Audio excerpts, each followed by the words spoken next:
Hello, listeners. Welcome to an edition of your personal branding podcast. And this particular episode, we're looking at how you can use data to drive your business growth. As a startup, as an established entrepreneur, what are the clear-cut analytics that you need to cause your business to grow? And my guests today are AJ and Meaghan. AJ and Meaghan, welcome to the podcast show. Thanks for having us. We're excited to be here with y'all. Yeah, thanks so much. As a pleasure, I treasure. I like that. Well, so in a data-driven economy where data is the juice and the fuel of business success, what do startup and organizations need to help them to scale up their businesses and know that where exactly they are putting their money and the returns on their investment? How is data important in this economy? That's a big question, but it's one we love to answer. How is it important? Well, we believe that no matter what size business you're in, or what industry you're in, that everybody is in the data business. Data is everywhere.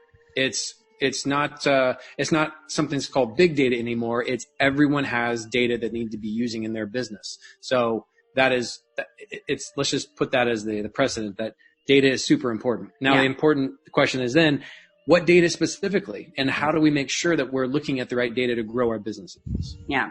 And before everybody, glazes over and tune out because they're not nerds and they don't like the word data, really, anytime we're talking about data in your business, just think about that as information.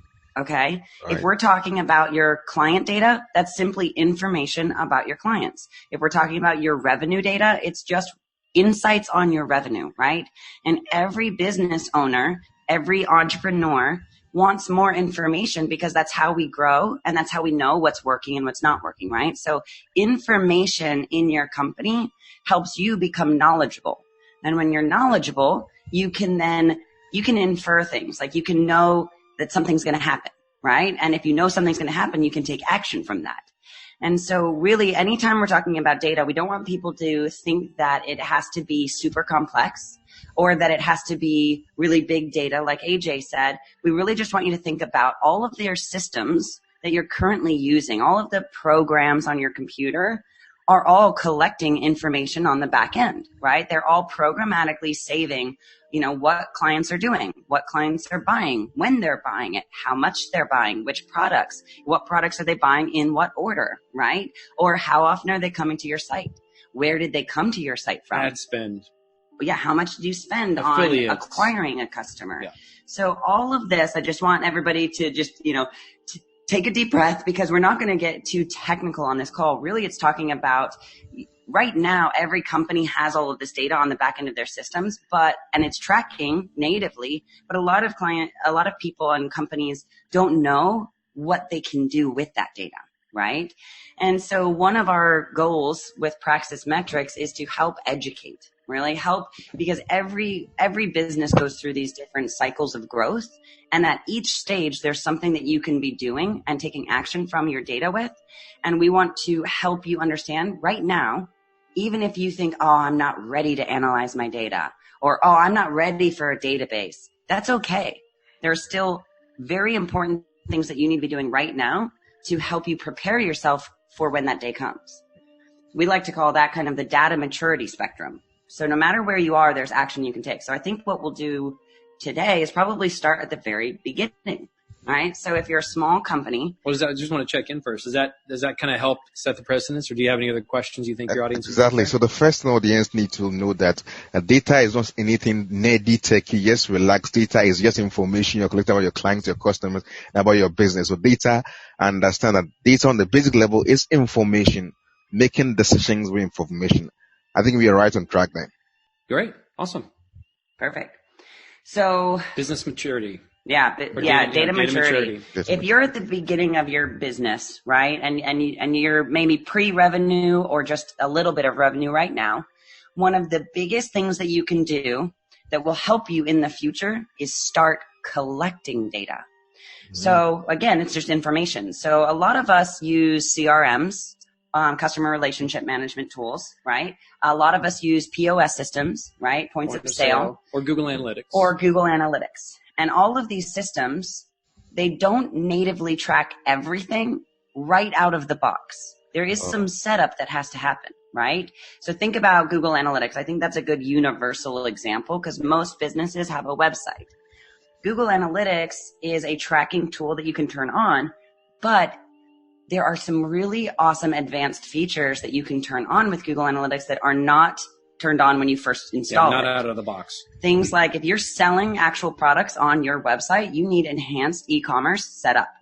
If you're trying to walk people through a funnel or walk them through a journey and you want to understand that journey later on of what they clicked on, what they read, what videos they watched. And more specifically, the conversion rates at each of these steps, right? Understanding their journey and how they're doing from one step to the other, whether it's e-commerce, physical product, or it's a digital product. It doesn't matter. All of that is trackable inside of Google Analytics. Yeah, in the form of custom goals, right? Triggering events.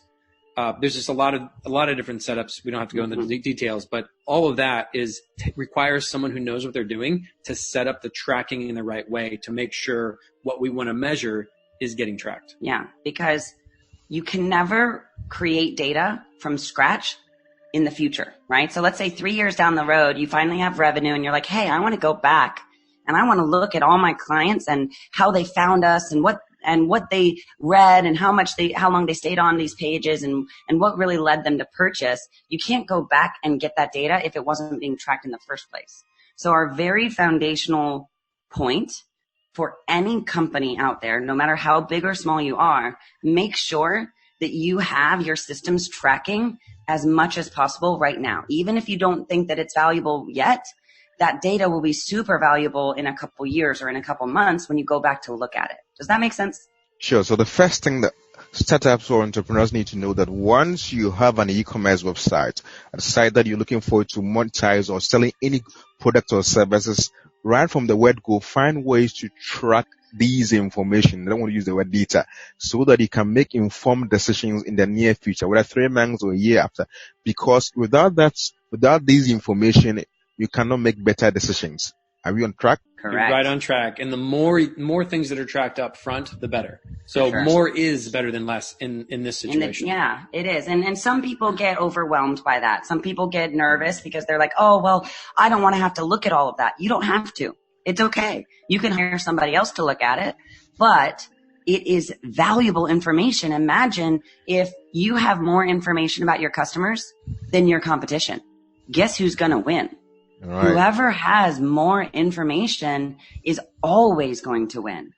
And it's going to help you attract better clients. It's going to help you educate your existing clients, and it's going to help you upsell them, right? So more information from a data perspective is better. Now, that being said, as business owners, you don't necessarily have to be the one analyzing it or reviewing all of it, but your marketers will want that information. Your sales reps will want that information. Your, project managers or whatever industry you're in, there is somebody who will be able to look at that later on and have great insight out of that, because really it's just giving them a better idea of what is happening, right? Right. So that's our first. Let me break it down a little bit for listeners again. So here again, don't think that getting all these data may be overwhelming, great, and you don't know what to do with it. But the point is that your goal is to find ways to track these data. It is someone else's expertise to analyze this data for better decision making. So don't think you need to handle everything by yourself. Yes, exactly. And you don't have to be a data scientist to do this. Mm-hmm. You could have failed math class, and you just have to really understand what the metrics are that are going to move the needle for you. So that kind of gets into, for business owners, they need to understand and ask the right business questions, right? So you're going to track the data, but now it's about what are the business questions you need answers to right now that you haven't been able to get that are going to really drive your revenue forward right now. And it's not 100 questions. It's what are those 5 or 10 that are going to really help you focus, because you're going to track a lot of things. But now, right now, at this point in the next month or so, what is really important? And usually that's driven by sales and marketing. Mm-hmm. Yeah. So foundational level, when you're starting out, the goal is track as much data as possible because you'll need it later on. Once you have that, and then once you've kind of evolved a little bit, then you can take a step back and start to analyze the data. All right. And this is something that you can outsource, or it's something that you can do yourself if you're nerdy and you just like to play around with it, right? You can start going through and there's two ways to look at this. Number one is you can ask the business questions that you need answers to, right? Like, well, where are my best customers coming from? That's a great question that every business should know without a shadow of a doubt. They should have a black and white answer saying, our top paying customers that are raving fans, here's the efforts that drove them finding us. That's an example of you asking a question and then digging into the data to find the answer. There's another way that you can do this by looking at all of the data, and then it sparks questions, right? So sometimes clients will start looking at their financials and they'll look at, oh, wow, we have a lot of refunds. Why are we getting refunds? Or why are we getting chargebacks, right? That's the way of, looking at the data first and then reverse engineering what questions you need to be asking. Does that make sense? Right. Yeah.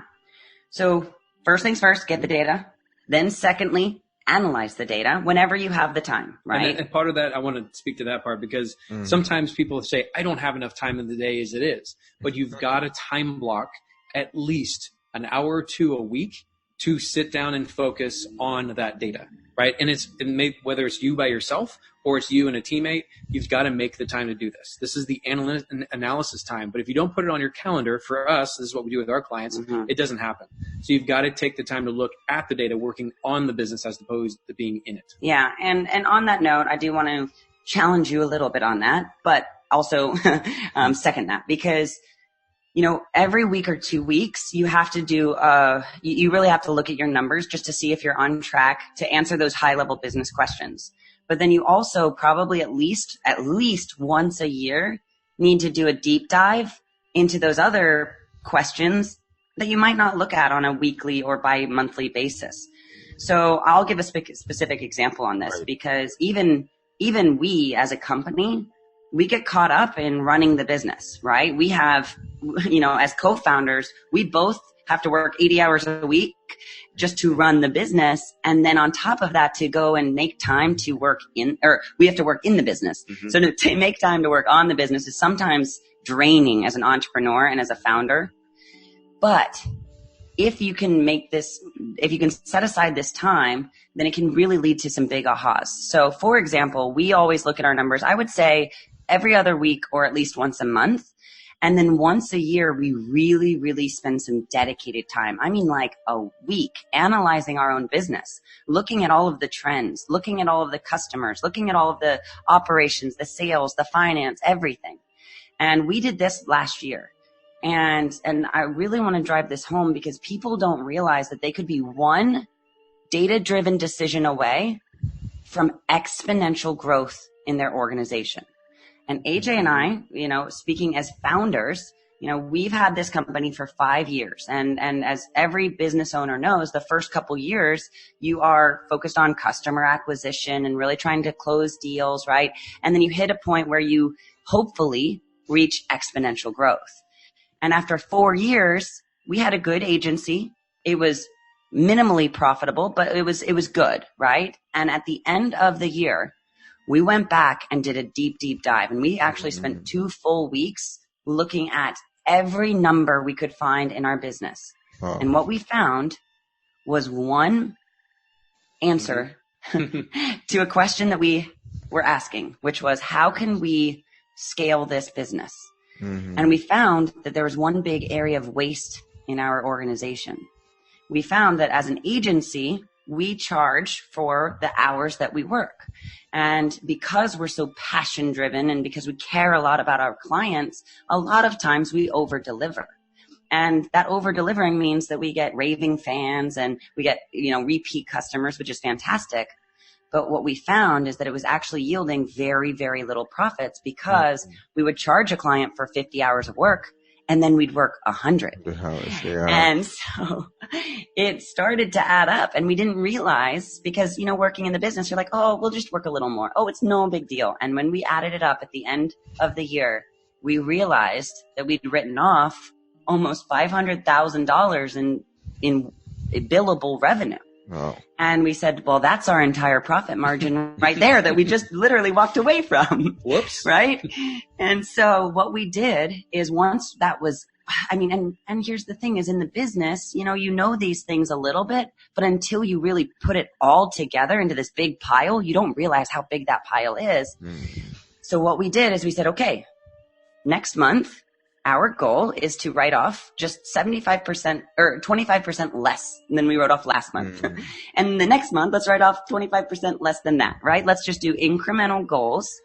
And what happened was phenomenal. It revolutionized our entire business. And as business owners, we were afraid. We're like, well, if we don't over deliver, maybe our clients won't like us as much. Maybe they won't purchase as much. And those were lies that we told ourselves. And we ended up growing exponentially. So we're up 350% year over year. Our profit margins are up by 1,000%.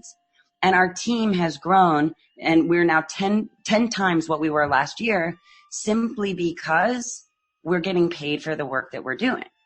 Now, I'm not saying that's the one metric that will solve everybody's problems, but imagine if in your business, you're one metric away and one action away from exponential growth and exponential profits.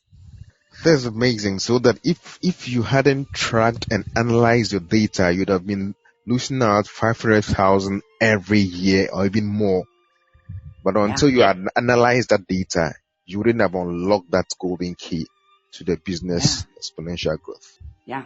And that's the definition of insanity, is doing the same thing over and over again and expecting different results.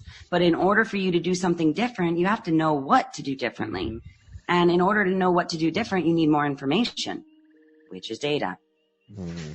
Right. So we're very passionate about this because we're practitioners of what we preach, right?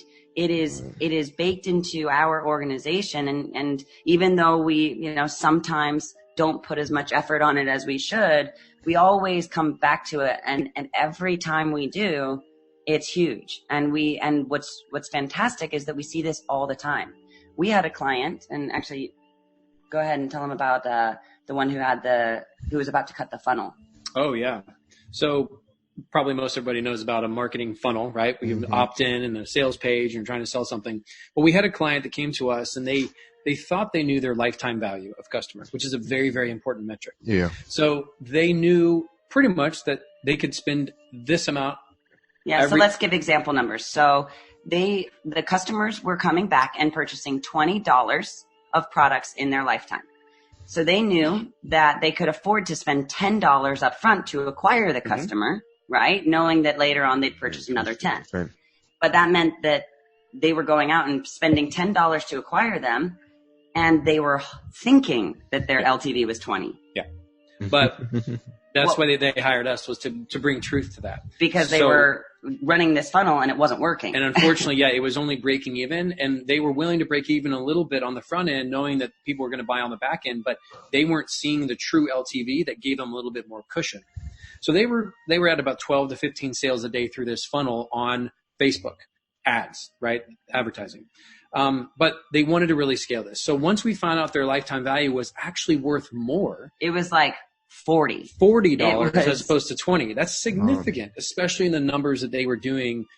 Large company doing a lot of ad spend. So this is going to move the needle. So all they did, once they learned that they actually were making $40 per customer, they decided to add $5 to their cost per acquisition, meaning they're spending $5 more to acquire a customer. Instead of 10, it's 15 now. Just that one little change within 2 weeks, it netted 300 to 400 customers close a day. So they went from 10 to 15 sales a day to 300 to 400 a day within 2 weeks of just changing that one thing. Wow. And within a month, they were yielding 600 sales a day from that one funnel, because the numbers told a story and they were able to afford a little more on the front end.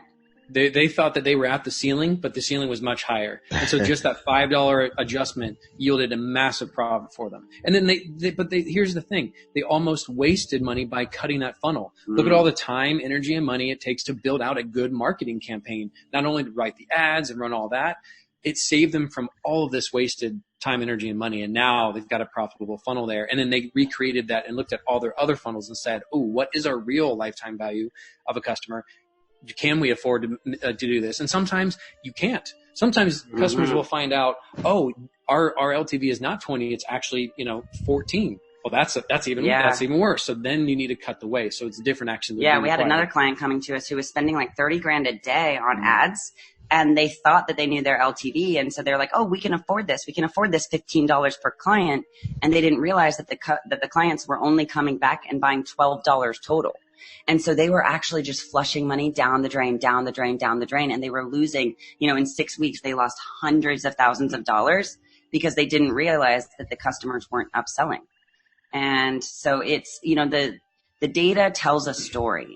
And if you can really capture as much information as possible, you can really see where you need to cut these areas of waste and double down on the areas of opportunity. And I really want to bring this home for any audience members who, like, if these numbers seem really, really big and kind of out of the league of where you are, if that's okay, just scale that down to where you are right now. Even $30 a day. Even $30 a day, like small numbers, this still is going to stack up. Theirs, $5 could have a massive difference. In your business, it's really looking at do we have this data tracked? And at every single iterative process, are we looking at the data to see if it's working? Is our opt-in page actually converting these customers? Okay, from there on the next page, are people actually buying? Instead of looking at too much data, it's what is the data that's really, really important for me to understand if this marketing campaign or sales campaign is working.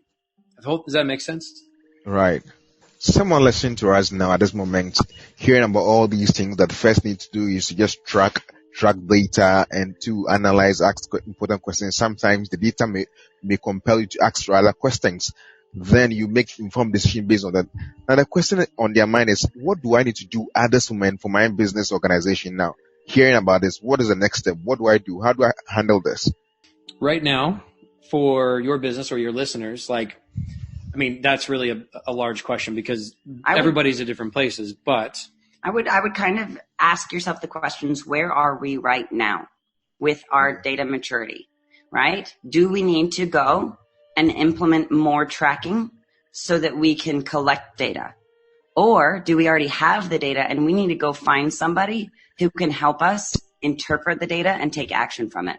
I think doing just an audit of where you are right now in your business with your technologies and with your data, I think that is the one thing that every business owner can do and should do from listening to this, because just asking these questions and going through and looking at your state of the union, right? What are we doing right now and what do we need to do?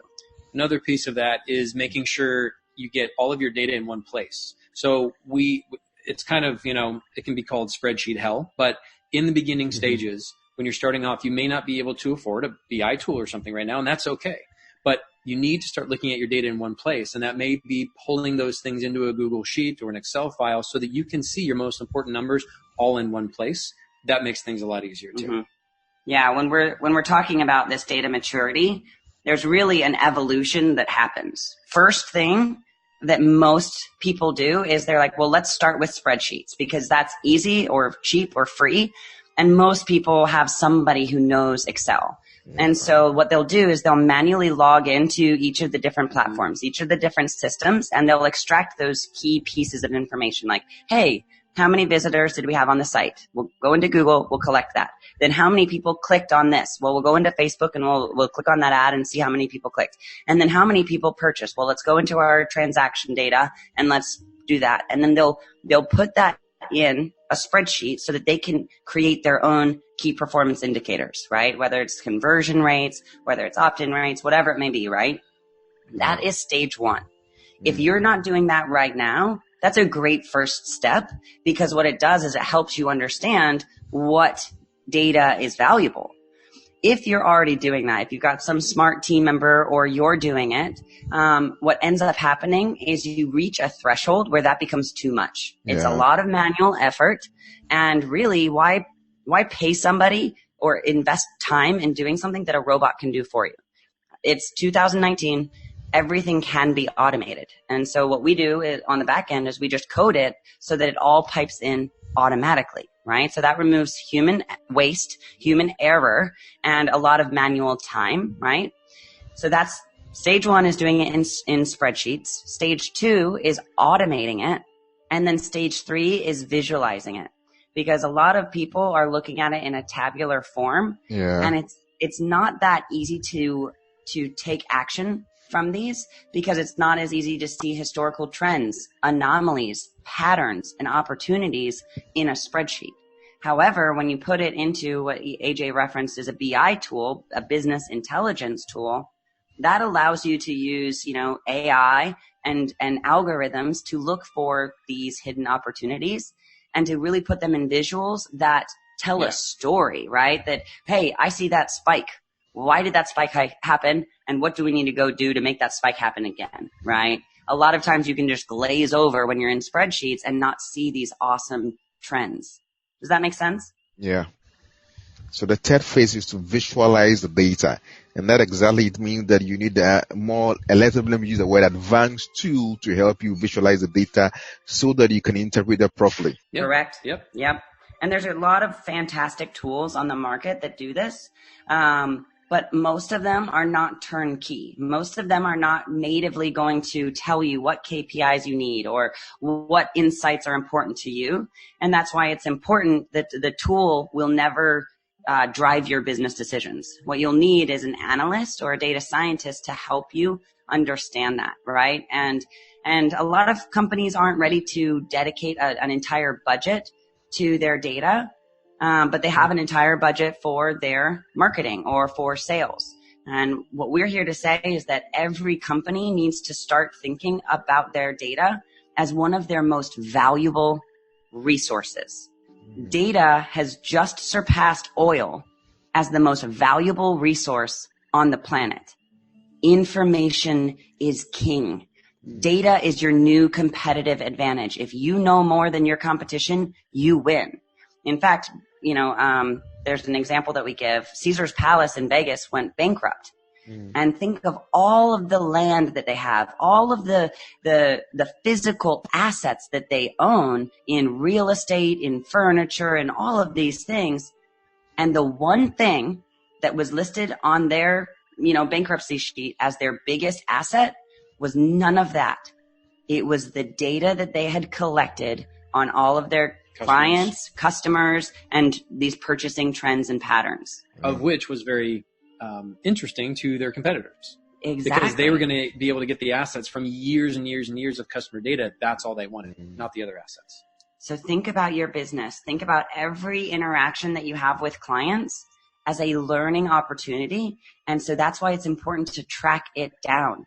Every single thing that happens in your business is information that will help you later on make more informed, better decisions. And every company that we have seen that has scaled exponentially, they don't do a lot of things really well.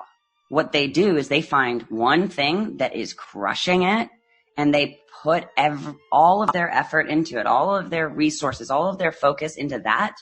And then once they have that exponential growth, they can expand. They have the revenue and the profits to expand and do other things well but you have to first break through. And the way you do that is by finding out what's working really well in your business and just doubling down on it. And you do that through knowing what's working and not. And that is using data.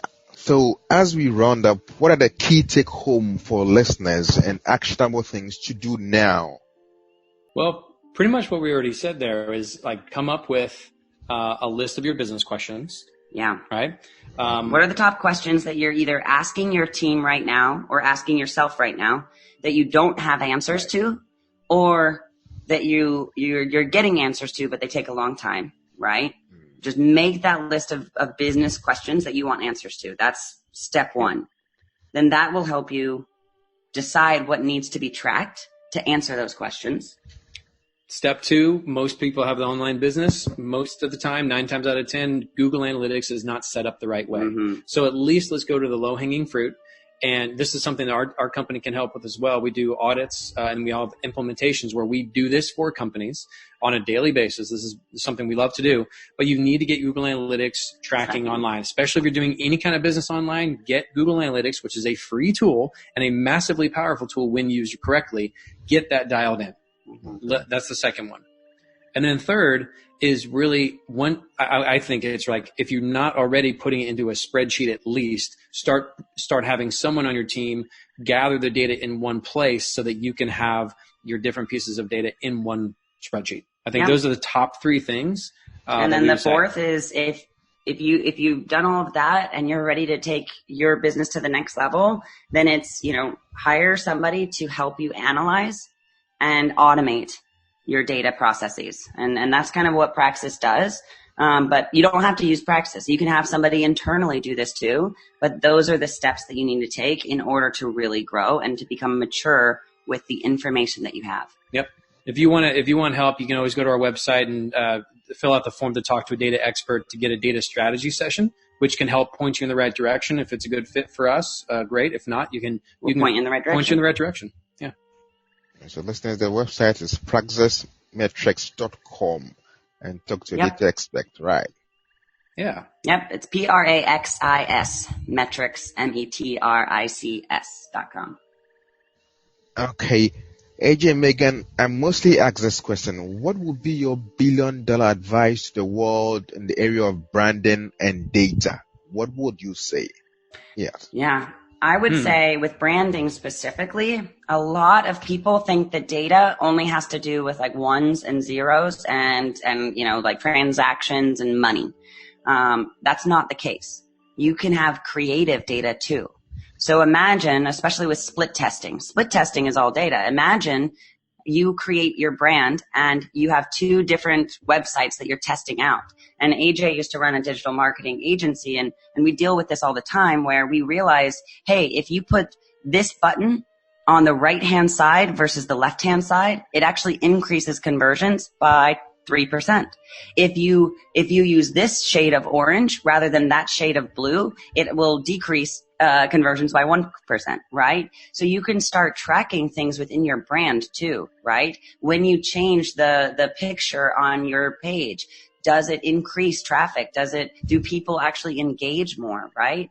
You can really start tracking what works and doesn't work in simple yes and no's too. Right? You can ask your friends. Surveys are a great place to get data, and it can just be a yes or a no. Like, yes, we like this. No, we don't. On a scale of 1 to 5, which one do you like the most? Right? So data doesn't just have to be binary or like it doesn't just have to be around numbers. It can also be around the creative side of things. So I'm just trying to think of all the creative videos. A lot of our clients are in, they actually create videos and they'll write down whenever they have a video, hey, we used this awkward humor at minute 113. And I want to see if people actually stay longer when I use awkward humor. Or, hey, when I did that video, I actually used a thumbnail of a pretty girl versus, the company logo or whatever. And how did that yield on people staying on and watching the whole video? Right? So data is not just the back end of systems. It can also just be you writing things down. How many times have you done this? What did it yield? Right? So for branding, I just think people need to think about it in a more creative way and track it. Just see what works. Just write it down, even in a spreadsheet, right? That's still data. All right. AJ, what about you? I think another side of the creativity of data is if you're a professional services firm, an agency, or just have your own product, you can take data and put them into, what are they called? Infographics. Right? So people trust data. So when you're putting a pie chart up there, people see the data. Media does it all the time. When they're showing numbers, people are like, oh, it's believable, right? So if you can use that as an asset by creatively designing it as your branding, your graphic design, whatever your brand is, throw in some of the numbers of, your industry, to position you as an expert, throw in stats on how well, hey, we've served this many customers and we've got an NPS score, which is a net promoter score of X. Just sharing the data with people within your same brand can really help expand your awareness and credibility with your customers. So listeners, we've looked at how you can use data to scale up exponentially your brand and business, and the few things that you need to do. Firstly, regardless of the size of your business, you need to first track data, start collecting data. Data basically is information. Then you need to analyze the information, ask business questions around that, let the data give you questions. Then you move the third phase into visualize, so you can see clearly and analyze your data properly to make the informed decision about your business and your brand. And if you think this is so overwhelming and you need a data expert, go to praxismetrics.com and talk to a data expert to help you with your data for your business growth. My guest has been AJ and Meaghan. AJ and Meaghan, thank you so much for your time. Of course, glad to help. Super excited to do this. Thank you so much for having us. As a pleasure, I treasure.